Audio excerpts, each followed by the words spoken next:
It all started with a very simple idea. Tell the stories of how successful middle market CEOs made it to the corner office. I'm Brant Handley, founder and managing director of Resource Options International, or ROI. We're the USA's premier executive search firm focused exclusively on empowering middle market companies to attract, hire, and retain A players while transforming top executives' careers and lives. ROI's Into the Corner office is dedicated to discovering how middle market CEOs advance their career, and we're making these remarkable and sometimes quite unbelievable stories available to you for the very first time.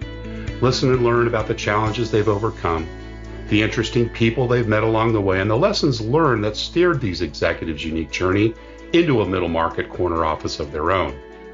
I know you enjoy these CEO stories as much as I've enjoyed recording them. So thank you for listening today. And if you like what you've heard, rate us on iTunes or wherever you get your podcasts. I'm looking forward to you joining me on the next great middle market CEO adventure into the corner office.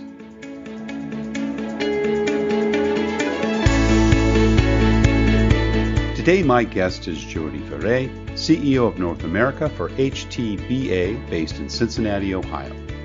Jordi is an accomplished C-suite business leader with a strong commercial and operations background in the food sector, including B2C as well as the value-added food ingredients and agritech sectors. He holds dual citizenship in the U.S. and Spain, having lived and worked in the U.S. for over 20 years, as well as several locations in Europe and Asia. He held the position of CEO of Alvinesa Natural Ingredients, based in Madrid, and prior to Alvinesa, he was the CEO of Nasdaq-listed AgroFresh Solutions, the global leader of post-harvest solutions to extend the shelf life of fresh fruits and vegetables. Jordi holds an MBA degree from ESADE Business School and completed the PMD program at ISA Business School, both based in Barcelona. He also has a number of leadership program certificates at MIT, Drexler, and IMD Business Schools, and like me, is an alumni of ISEC. Jordi Ferre, welcome into the corner office. Thank you, Brent. Thank you for having me. Where do we find you today? You're finding me in Cincinnati, Ohio. Nice. One of my former homes. As I think we spoke a few weeks back, I worked with Procter & Gamble and lived in Mount Lookout for a few years in the mid-'80s. Wonderful town. It gets a bad rap, but it's a pretty good Midwestern town. I think it's a very nice town with lots to offer. Now, I know that's not where you grew up. In fact, you grew up far from there, and we always like to start the podcast with a little bit about the early years. So tell us where you did grow up and what your early family life was like. Yes, I grew up in Barcelona in northeastern Spain. My whole family is from there, so I'm 100% one of the hometown boys there. Catalan, yes. You can call me Catalan, no doubt. We're not going to get into that right now, but yes, that's my original. Regional place of birth and growing up. I went to school there. My family was a typical middle income family. My father was actually a marketing professional, believe it or not, and he worked for a number of companies like Unilever and Revlon. Right. And he wrote a number of marketing books, and he always inspired me. He was also the professor of probably the best business school in Barcelona called ESADE Business School. Wow. And, since I was very young, he inspired me to follow his footsteps into the world of business. And, I was 13. I knew exactly where I was going to go and which school I was going to apply for 5 years later. So I had no issues in deciding where my future was going to be. I was very clear I wanted to do business, more on the commercial marketing side, following a little bit of my father's footsteps. And I wanted to go to the same college that he taught and who had probably the best reputation, not only in Spain, but I would say in Europe and in some parts of the U.S. is also a very well-known school. Yeah. And brothers and sisters? Were you an only child? Yeah, no, I'm the eldest. We are five, eldest of five. Wow. I got one sister and three brothers. Sounds like your mother was probably pretty busy at home then. It was pretty busy at home. It makes it competitive too, because we were all, four of us were born within 5 years. Oh and God. So that made it very competitive. Then my youngest brother is 13 years younger than me. Right, right. If you think back, both with your mom and dad, what kind of things do you think inspired you about their backgrounds and maybe some of the lessons you learned in those early days of growing up? Thanks for asking this. It's very important, and I like to talk definitely about what I heard at home. First of all, hard work. I'm coming from a hard-working family. Traditional Catalan people, they're proud to say that hard work is very important. So I saw my dad working very hard, working long hours, bringing the family up, raising up through the ranks by his whole hard work. I saw my mom also working hard with 5 children at home. She was a stay-home mom. And also humility. I mean, my father especially told me to be very humble with people, no matter what levels or walks of life they come from. You have to respect them. Yeah. And I always try to carry that. So humility and hard work, among other things, I think are the principles that I learned since a very early childhood. And were you a good student in school? Was that important to you growing up? Yes, it was. I would say I was a good student. I was not an excellent student. I was not in the top of the class, but I was a good student. And part of the reason is because I always had other activities beyond school. So if you go to my business school years, I was a very active member of ISEC, which for those that don't know is the International Association of Students in Management and Economics. It was an international.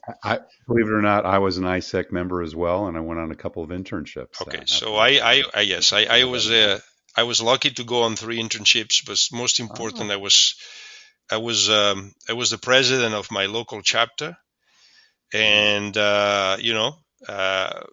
I was elected by the rest of peers. And I remember when I walked into that, it was not an easy situation because we were, lacking some funding. And anyway, it was a good year because I turned around that. And then I did 3 internships. The first one was in Germany, second one in Norway, and then a longer one in Singapore. Wow, fantastic. Great. And those were successive after you graduated or between? No, that's actually during my years of schooling. I mean, I was 1 summer in Germany, 1 summer in Norway, and then I spent 6 months in Singapore working at IBM. And fantastic organization. I loved my years in ISEC. Yes, fantastic, and a great learning ground, and also open up my appetite for looking at the world and from a global perspective, which was really ahead of the times that came after. Right, we're living in a global world, and I always was raised with that mentality. Yeah, fantastic. And growing up in school, back to the high school years, did you pursue sports? Were there other outside interests beyond your education that you enjoyed during those years? Yes, I did. First of all, I did sports as well. I played football or soccer. I played basketball. I played tennis. These are the 3 sports that I play regularly. I wish to tell you that I was a better player. Probably I was good enough, though, to enjoy. And most especially when you talk about team sports, very important to whether you're good or not, the learnings you have working as a team.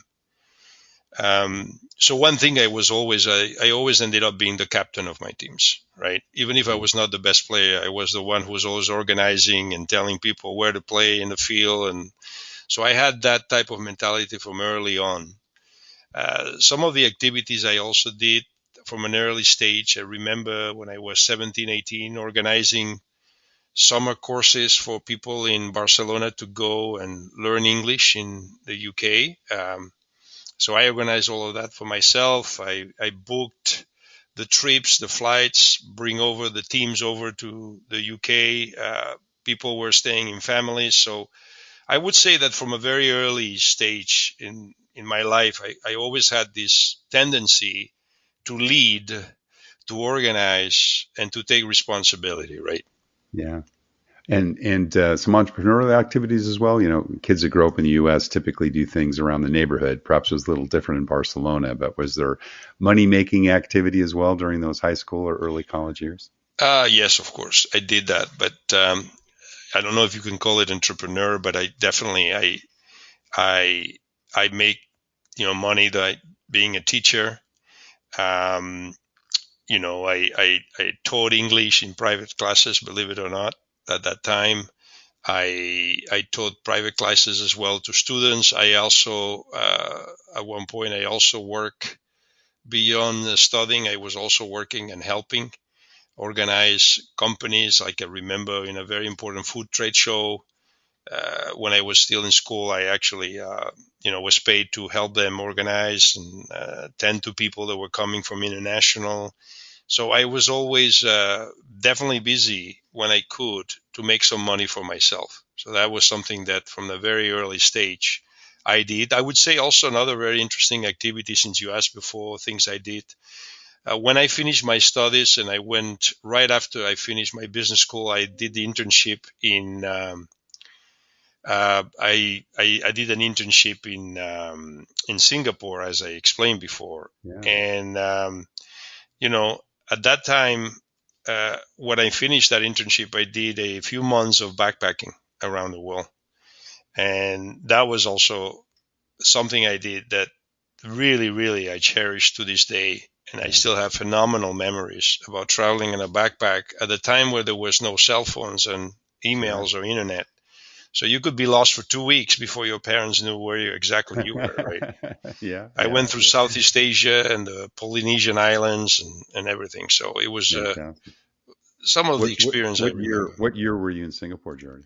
I was in Singapore in 88, 89. So that was a very late 80s. Yeah. I was very young, as you can imagine, somebody coming from Europe going to Singapore. It was like a whole world opened up to me. And I would say to you, though, that, although today people go to Singapore and see the same, you see same restaurants, you see Starbucks, you see internet cafes and all of that stuff. So the world we're living in is very global.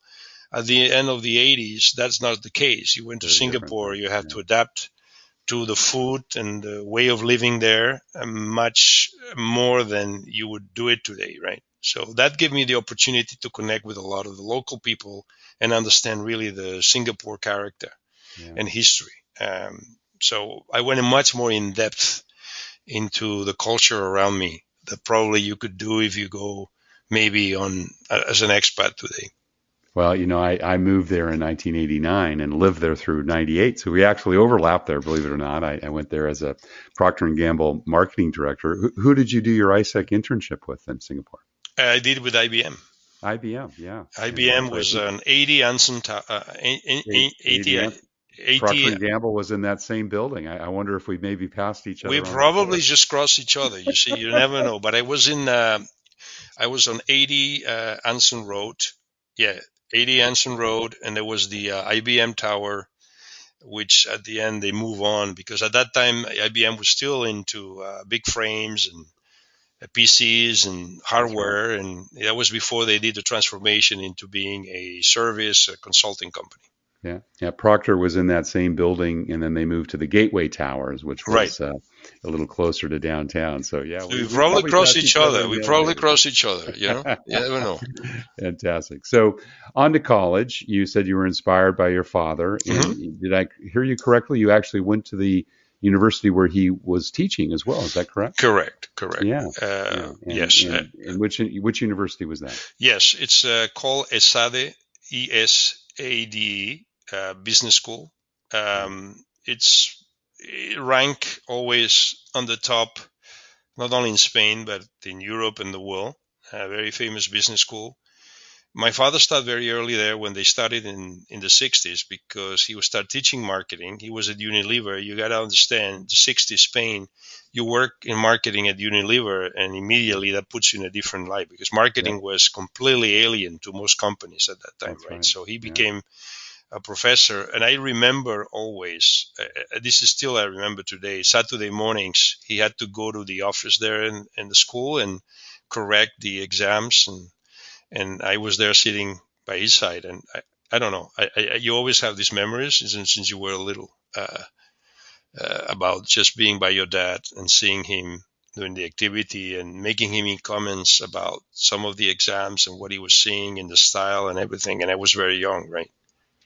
Fantastic. And so achieved your MBA equivalent, it sounds like. Right. That time they had a BBA, MBA. So it was 5 years. It was more than the usual time. And so that's exactly the degree I got. And then you did your Singapore ISEC internship after that, is that correct? That's correct. Right after that. I remember that I did my last exam, and the next day I left for Singapore. And then what was the full-time job you took once you came back to Spain? So the first full-time job that I did was actually I was working for Henkel. Yeah. Henkel is big, probably a lot of people know that, is a big chemical cosmetic multinational based in Germany. Products company. Yeah, you know that very well. You work at P&G, you know that they compete into a lot of areas there. So that was my first job.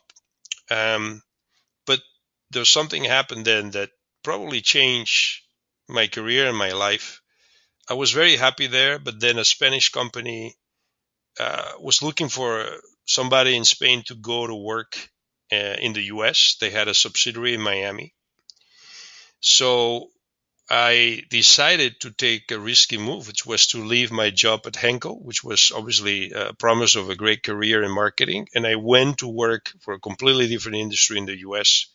And what I say it changed my life is because both from a personal and professional life, that's when I decided that the US is for me. I do belong here.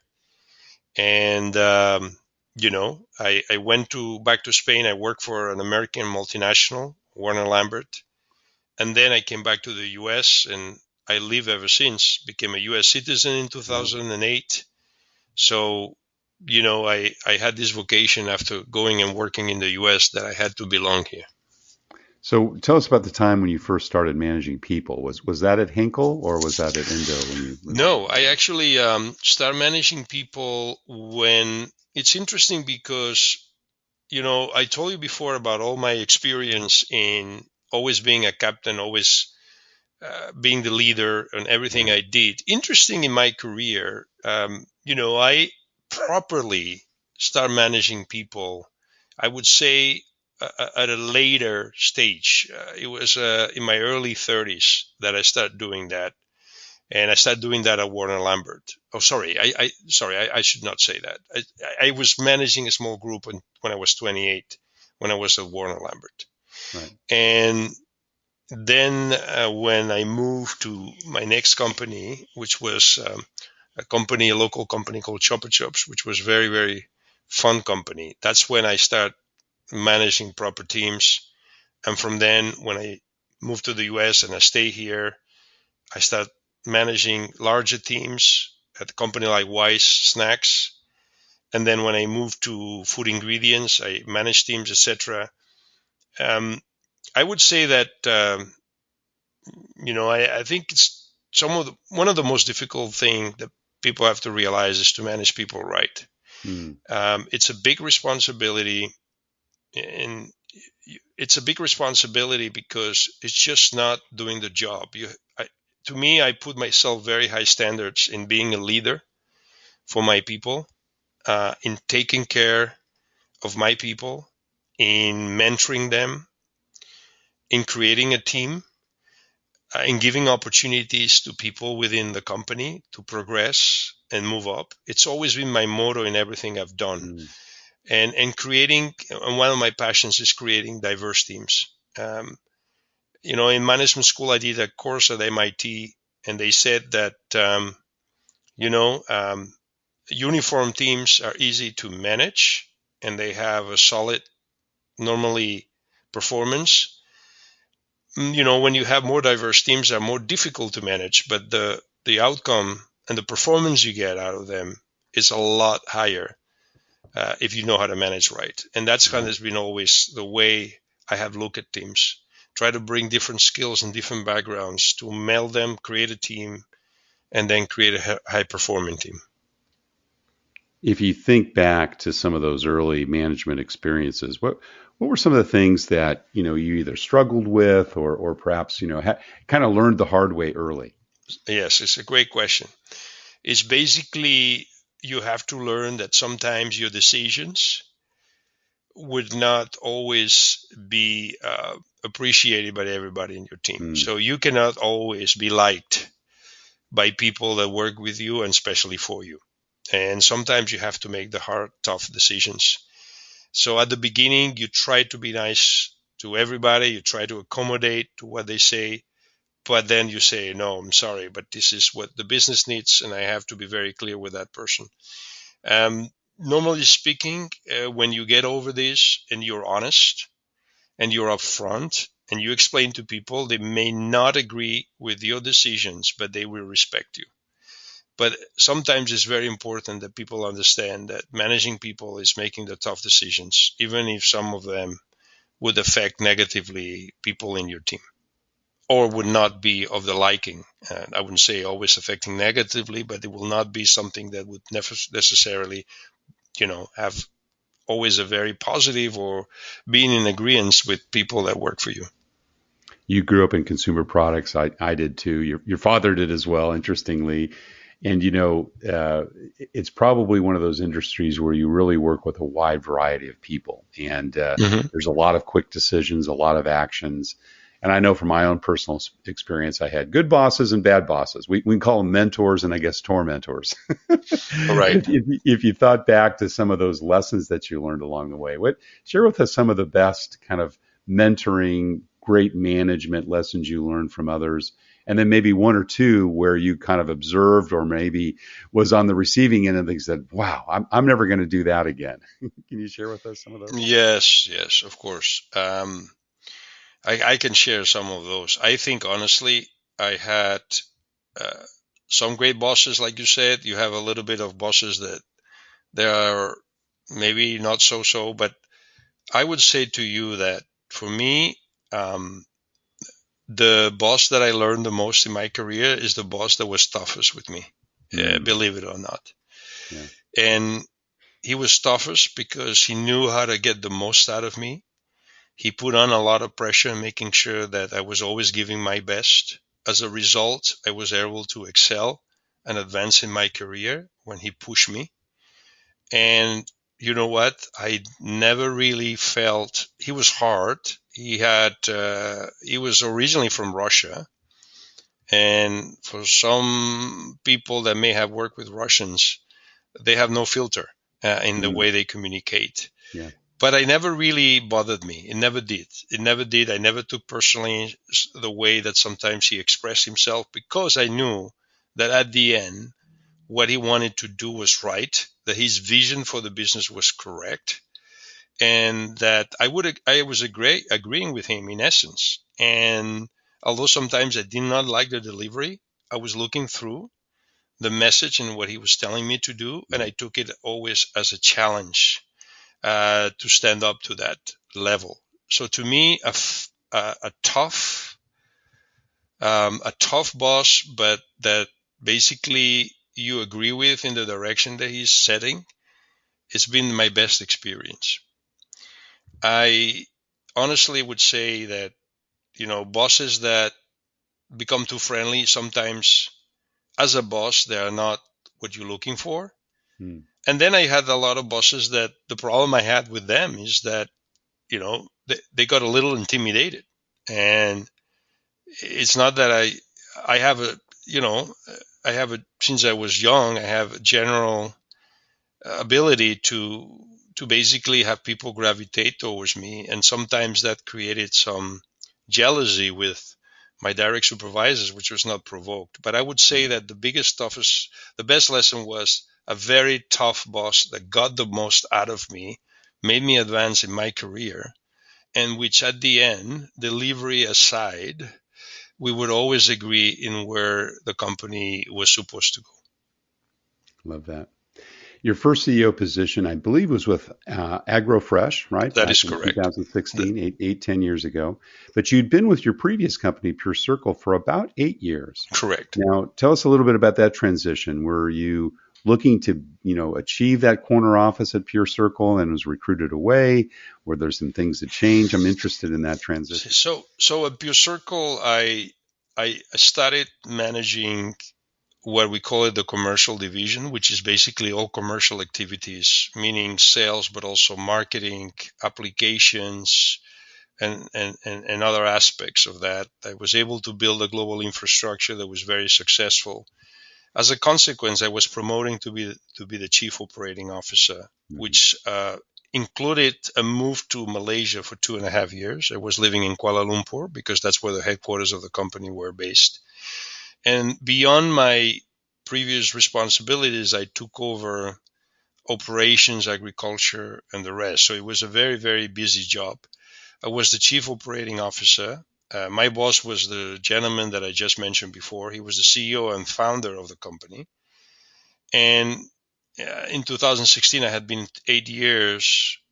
Obviously, I was very busy. I was very successful. But then I had the opportunity to, be in the corner office, like you call it, as chief executive officer, as the next step as chief operating officer. At PureCircle, that position was difficult because my boss was the founder and he was still young and energetic. And of course, I didn't mind him. And, it was a decision I made to say, okay, this is my time. And, I am going to be the chief executive officer of AgroFresh, which was a mid-cap or small-cap public company in the Nasdaq. And that company basically was a carve-out from Dow Chemical. Oh, okay. So, and based in Philadelphia. So I decided to relocate from Kuala Lumpur back to the U.S. and in Philadelphia, where we had our headquarters. And was that through a recruiter, or how did you connect with? Yes, it was through a recruiter in that particular case. Egon Zender was the one who contacted me and recruited me over to AgroFresh. So getting into that first CEO job and then kind of reflecting back, I mean, the corner office can be lonely sometimes. What were some of the biggest kind of learnings you had in the 4 or 5 years you were there? Well, the first thing is that definitely the buck stops with you, right? I mean, as chief operating officer, I always had the CEO as the next level. At that time, it was you who had to make the big decisions and you had the big responsibility. And that's the first thing you have to learn is that, this is it. You are the one who's setting here the direction of the company and who are making the biggest decisions. And so, I think the most important thing is always the same, although, is that you have to have a very good team. You can't do things on your own. I've never been a CEO that thought that, I can make big enough to make my decisions. I'd like to have people around me that are smarter than me. And again, creating that team situation and feeling is extremely important. So the first lesson is this one, and making sure that when you move, especially to a new business, which is in this case, I moved to a new business in a new industry, somewhat related, but different industry. The first thing you have to do is learn about that industry intimately, not just about the operations, but what make that business great and different, and then make the decision about the team you need around you to do that. In that particular case, it was interesting because it was a carve out from Dow Chemical. And so you had a legacy people that came from a big company mentality. All of a sudden, it was a 170 million revenue company. There, we were basically on our own. And so you didn't have a big corporation. So changing the mentality of people was very important to make sure that they understood that it was all about us. And on top of that, being a public company, it was very visible what we were doing or were not doing, right? So very important to have the right people around you. You will not be able to do that on your own if you don't have the right people. And then I think you moved to Spain next for your second CEO Yes, job. I did. I mean, the company after 5 years at You AgroFresh. bounced around a lot, Jordi. Yes, it's that the way my life has been. I think that the world and life is the world is small and life is short, and I think that the different experiences that you actually go through make you better as a person, as a professional. Yes, I did. I mean, after 5 years of being at AgroFresh, the company basically got an investor, a private equity company, and the company eventually went private. And so I left in 21, and it was about the pandemic. And I had been 20 over years in the US, and I said to myself, oh wow, I mean, maybe it's time for me. I was not able to travel that much, etc. So I got a job offer as a CEO to go back to Spain, and I did.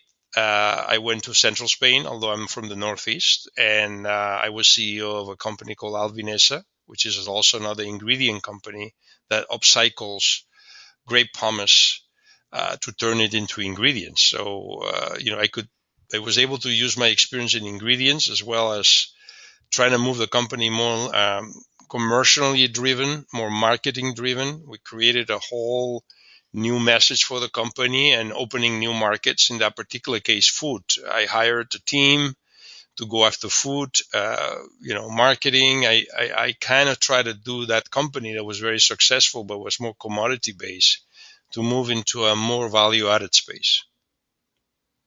Great. And then came back to the States after that. What brought you to Cincinnati?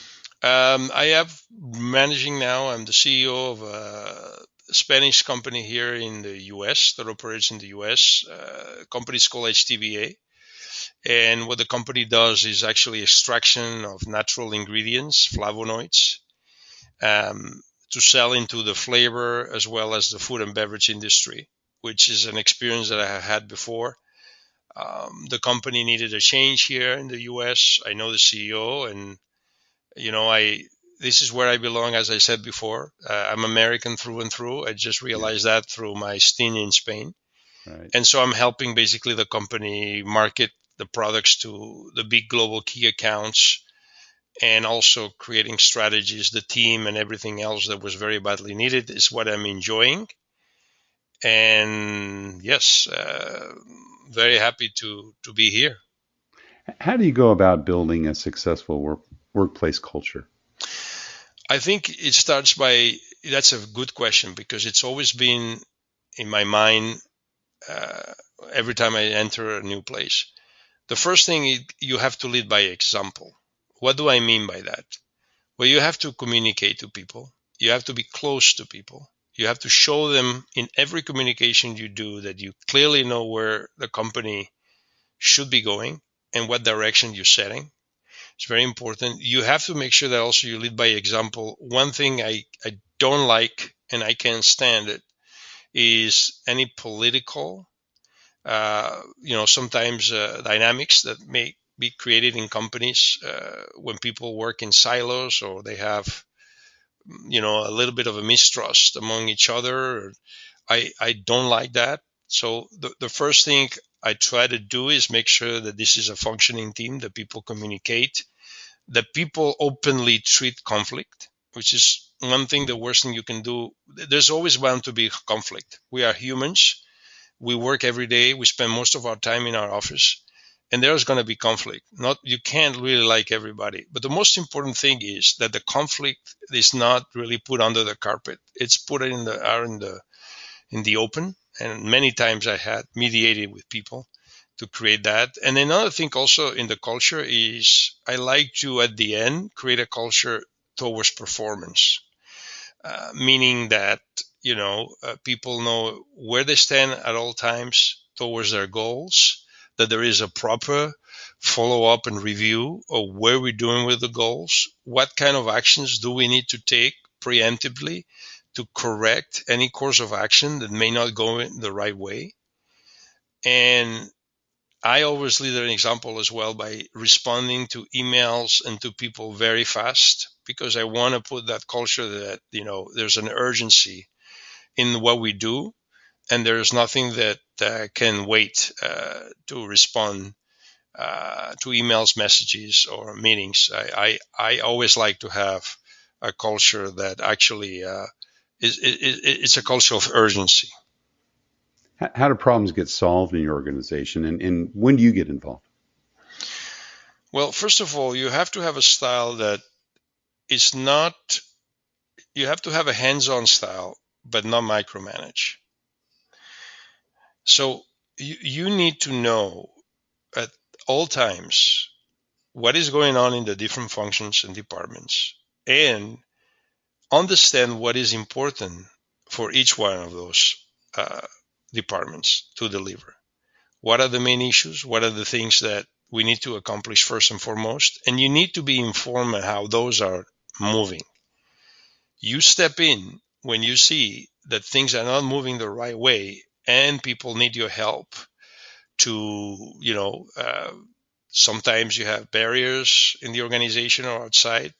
So you always have to bring solutions on how to move forward to get to your agreement. So you need to know the most important things that the company has to be accomplished, what everybody has to contribute. At an all time see, how can you do to help them get there? Not try to do their job, but make their job easy to be successful. What do you look for when you're making bets on the people you invest in and hire? Well, I look I look more for first of all, for me, the first number one thing is beyond skills is attitude. And I started with attitude. If the attitude is right, if it's positive, it's humble in a way that you are open to learn other things, that you have a sense of accomplishment. That's what I look and I nurture the most in my people. I like to tell people that when they come work with me, it's just not another job. This is a job they will enjoy, but because they'll have purpose and reasons to come to the office every day. And to me, that's what I spend most of the time making sure that people are getting something in the job they do under my guidance. And do you have a favorite interview question? How do you kind of get at that? I'm sure by the time you're interviewing someone, they've been screened by a number of people internally, but for your direct reports, that's kind of ultimately your decision. Is there a way that you kind of get under, the cover of people's interview styles? I do. It's interesting that you ask that, because there are interviewers that try to be tougher in their questions and approach. I try to make people at ease. I think the most important thing for me is to have people at ease, because at that time they open up more about their true selves. I think that, and I've been myself interviewer, very tough interviewers, that's fine, but it keeps you on your toes. But do you really find about that person? Yes, you can find out that person under stress. How can he respond? But what is the true person that you're interviewing? And I think it's very important to make them feel at ease. One of the things I do is I try to look at their backgrounds, so I can start with something that make them feel at ease, like the same way you've done with me today, right? You said you acknowledge my origins, and that makes you feel at ease. I do the same with my interviews, but I'm a little bit tricky or sneaky that way, because then they open up and I can find out things that more or less I can see they're going to be fitting with what I'm looking for over to that person. So, things you look for is that how prepared that person is come to understand the business and that they are interviewing, or they're just another interview. Very important is, what do they expect to get? How do they see, what do they see accomplishment for what they understand coming to the company? You have to make people talk, and then you realize, do they have the depth and the attitude to really be part of your team? And still with that though, Brent, you still a lot of times may miss having the right people. That's normal, because you don't know until that person comes to work with you. But generally speaking, I have a good, rate of success. And I've had to say very proudly that in a lot of the jobs that you mentioned that I moved, I carried along people that have worked with me in the past. Yeah. And like right now in Cincinnati, about 2-3 people that, were very eager to work with me again, and I brought them over to make the team here with what was already existing. Jordi, we're just about out of time. You've been very generous, but we always have one last question we ask all our guests, and that's what kind of career and life advice would you give to someone that's listening today that, maybe has their sights on their own corner office someday? Well, I think that what they have to do is, I ended up being young myself. The first thing is you need to make sure that you take every step of the way to get there, that you don't want to go too fast per se, that every step you do in career-wise makes you a better leader, a more knowledgeable person about your job. Don't get too antsy about getting there. It's happened to me. And sometimes, when you're very pressed to get there too fast, you may not make the right decisions, or it may get you an anxiety that is not necessary. So, know that your time will come. The most important thing you do is that every step you take in your career is a solid step towards accomplishing something, towards learning. And especially because that's the most hardest part of a corner office, is in making decisions and know how to lead people. Because at the end of the day, the most important thing that somebody in a corner office is paid for is the decisions you make and how you lead your people. There are plenty of people that had more degrees than I had, that were smarter than me, yet never made it to the corner office, because knowledge is important, but knowing how to lead and make decisions is what people are paying you for. Well said. My guest today is Jordi Ferre. He is the current CEO of North America for HTPA. He has over 30 years of general management experience in the global food, value-added ingredients, and agri-food industries. Jordi, thank you so much for sharing your journey into the corner office. Thank you for having me again, Brent, and it's been a pleasure. Thank you for listening to Into the Corner Office with Brant Hanley. We hope you enjoyed hearing our guest CEO story as much as we did. If you want to hear more CEOs reveal their journey into the corner office, please subscribe via iTunes and tell your friends and colleagues. For more information about Brant, Resource Options International, and the mighty middle market, visit www.goforroi.com. We look forward to having you join us for our next episode.